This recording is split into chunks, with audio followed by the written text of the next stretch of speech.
Hey guys, ಎಲ್ಲರಿಗೂ ನಮಸ್ಕಾರ. ಇವತ್ತಿನ ಒಂದು ವಿಡಿಯೋದಲ್ಲಿ PGCET ಬಗ್ಗೆ ತುಂಬಾ ಜನ ಕೇಳ್ತಿದ್ರೆ ಇವತ್ತಿನ ಒಂದು ವಿಡಿಯೋದಲ್ಲಿ ಕಂಪ್ಲೀಟ್ ಇನ್ಫಾರ್ಮೇಶನ್ ತಿಳಿಸ್ಕೊಡ್ತೀನಿ. ಇನ್ನ ಚಾನಲ್ಗೆ ಸಬ್ಸ್ಕ್ರೈಬ್ ಮಾಡ್ಕೊಂಡಿಲ್ಲ, ಸಬ್ಸ್ಕ್ರೈಬ್ ಮಾಡ್ಕೊಂಡು ಪಕ್ಕದಲ್ಲಿರುವಂತ ಒಂದು ಬೆಲ್ ಐಕಾನ್ ಕ್ಲಿಕ್ ಮಾಡೋದು ಮರಿಬೇಡಿ. ಸಬ್ಸ್ಕ್ರೈಬ್ ಮಾಡ್ಕೊಳ್ಳಿ. ಏನಕ್ಕಪ್ಪ ಅಂದ್ರೆ ಡೈಲಿ ನಿಮಗೆ ಅಪ್ಡೇಟ್ಗಳು ಆನ್ ಟೈಮ್ ಸಿಗ್ತಿರುತ್ತೆ, ಅದಕ್ಕೋಸ್ಕರನೇ. ಸೊ ಮೊದಲನೇದಾಗಿ ಇವಾಗ ತುಂಬಾ ಜನ ಕೇಳ್ತಿರುವಂತ ಒಂದು ಕ್ವಶನ್ ಏನಪ್ಪಾ ಅಂದ್ರೆ PDC ಬಗ್ಗೆ. ಆಕ್ಚುಲ್ ಆಗಿ ಇದನ್ನ ನೋ ಅಬ್ಜೆಕ್ಷನ್ ಸರ್ಟಿಫಿಕೇಟ್ ಅಂತಾನು ಕೂಡ ಕರೀತಾರೆ. ಏನಕ್ಕಪ್ಪ ಅಂದ್ರೆ ನೀವು 6 ಸೆಮಿಸ್ಟರ್ ಎಲ್ಲ ಸೆಮಿಸ್ಟರ್ ಕೂಡ ಪಾಸ್ ಆಗಿದ್ದೀರಾ ಅಂತ ಹೇಳಿ ಒಂದು ದಾಖಲೆ. ಅದಕ್ಕೆ ನೀವು ಮಾರ್ಕ್ಸ್ ಕಾರ್ಡ್ ಕೂಡ ಕೊಡಬಹುದು. ಬಟ್ ಇವಾಗಲೇ ನಿಮಗೆ ಮಾರ್ಕ್ಸ್ ಕಾರ್ಡ್ ಸಿಗೋದಿಲ್ಲ ಯೂನಿವರ್ಸಿಟಿ ಕಡೆಯಿಂದ. ಸೊ ಅದೊಂದು 6 to 7 ಮಂತ್ಸ್ ಆಗುತ್ತೆ. ಸೊ ಹಂಗಾಗಿ ಇವಾಗ ಆ ಒಂದು ನೋ ಅಬ್ಜೆಕ್ಷನ್ ಸರ್ಟಿಫಿಕೇಟ್ ನ ನೀವು ಎಲ್ಲಿ ತಗೊಳ್ಳೋದು? ಯೂನಿವರ್ಸಿಟಿಲಿ ತಗೋಬೇಕಾಗುತ್ತೆ. ಇವಾಗ ನಿಮ್ಮ ಒಂದು ಕಾಲೇಜ್ಗೆ ಹೋಗ್ಬಿಟ್ಟು ರಿಜಿಸ್ಟ್ರೇಷನ್ ಮಾಡಿಸ್ಕೋಬೇಕಾಗುತ್ತೆ. ಅದಕ್ಕೆ ಅದನ್ನ ತಗೊಂಡೋಗ್ಬಿಟ್ಟು ನೀವು ನಿಮ್ಮ ಒಂದು ರಿಲೇಟೆಡ್ ಆಗಿರುವಂತ ಯೂನಿವರ್ಸಿಟಿಗೆ ಕೊಟ್ರೆ ನಿಮ್ಗೆ ಒಂದು PDC ಅಂತ ಕೊಡ್ತಾರೆ. ಸೊ ಅಂದ್ರೆ ನೀವು ಯಾವುದೇ ಅಭ್ಯಂತರ ಇಲ್ಲ, ನೀವೆಲ್ಲರೂ ಕೂಡ ಪಾಸ್ ಆಗಿದ್ರೆ CGPA ಕೂಡ ಮೆನ್ಷನ್ ಆಗಿರುತ್ತೆ. ನೀವು ಟೋಟಲ್ ಆಗಿ ಆಲ್ ಅರೌಂಡ್ ಎಷ್ಟು ಪರ್ಸೆಂಟೇಜ್ ನ ತೆಗೆದಿದ್ದೀರಾ ಡಿಗ್ರಿನಲ್ಲಿ ಅಂತ ಹೇಳ್ಬಿಟ್ಟು ಕೌಂಟ್ ಮಾಡಿ CGPA ಕೂಡ ಕೊಟ್ಟಿರ್ತಾರೆ. ಸೊ ಅದನ್ನ ನೀವೇನ್ ಮಾಡ್ಬೇಕು ಅಂದ್ರೆ ಇವಾಗ ಆಪ್ಷನ್ ಎಂಟ್ರಿನಲ್ಲಿ ಅಪ್ಲೋಡ್ ಮಾಡಬೇಕಾಗುತ್ತೆ.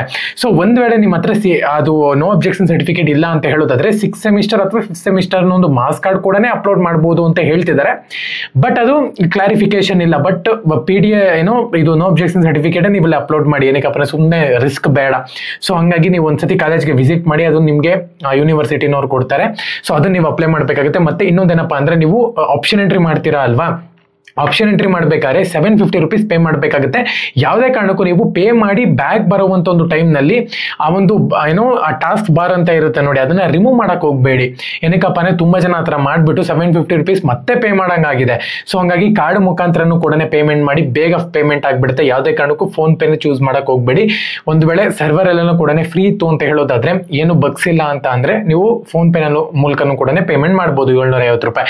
ಸೊ ಅದಾದ್ಮೇಲೆ ನೀವು ಇಲ್ಲಿ ಆಪ್ಷನ್ ಎಂಟ್ರಿ ಮಾಡಬೇಕಾಗುತ್ತೆ. ಮತ್ತೆ ಇನ್ನೊಂದೇನಪ್ಪ ಅಂದ್ರೆ ಒಂದ್ಸತಿ ನೀವು ಸಬ್ಮಿಟ್ ಮತ್ತೆ ಅಪ್ಡೇಟ್ ಅಂತ 2 ಇರುತ್ತೆ ಆಪ್ಷನ್ ಎಂಟ್ರಿನಲ್ಲಿ. ಒಂದು ನೀವು ಕಾಲೇಜ್ ನ ನೀಟಾಗಿ ಸೆಲೆಕ್ಟ್ ಮಾಡ್ಕೊಂಡು ಸರ್ಚ್ ಮಾಡ್ಕೊಂಡು ಸಬ್ಮಿಟ್ ಮೇಲೆ ಕ್ಲಿಕ್ ಮಾಡೋಕ್ಕಿಂತ ಮುಂಚೆ ಅಪ್ಡೇಟ್ ಮಾಡಬೇಕಾಗುತ್ತೆ. ಅಪ್ಡೇಟ್ ಮೇಲೆ ಕ್ಲಿಕ್ ಮಾಡ್ಕೊಂಡು ನೀವು ಅಪ್ಡೇಟ್ ಮಾಡ್ಕೊಳ್ಳಿ. ಫಸ್ಟ್ ಲಾಸ್ಟಿಗೆ ಸಬ್ಮಿಟ್ ಮೇಲೆ ಕ್ಲಿಕ್ ಮಾಡ್ಕೋಬೇಕಾಗುತ್ತೆ.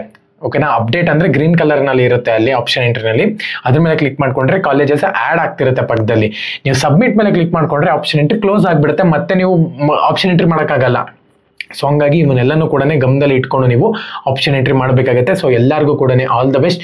ಸೊ ಯಾರೆಲ್ಲ ಆಪ್ಷನ್ ಎಂಟ್ರಿ ಮಾಡಿದ್ರೆ ನಮಗೆ ಕಮೆಂಟ್ ಸೆಕ್ಷನ್ ಅಲ್ಲಿ ಡನ್ ಅಂತ ಹೇಳಿ ಕಮೆಂಟ್ ಮಾಡಿ. ಆಲ್ಮೋಸ್ಟ್ ನಾಳೆ ನಾನು ಆ ಡೆಮೋ ವಿಡಿಯೋ ಮಾಡೋಕ್ಕೆ ಟ್ರೈ ಮಾಡ್ತೀನಿ.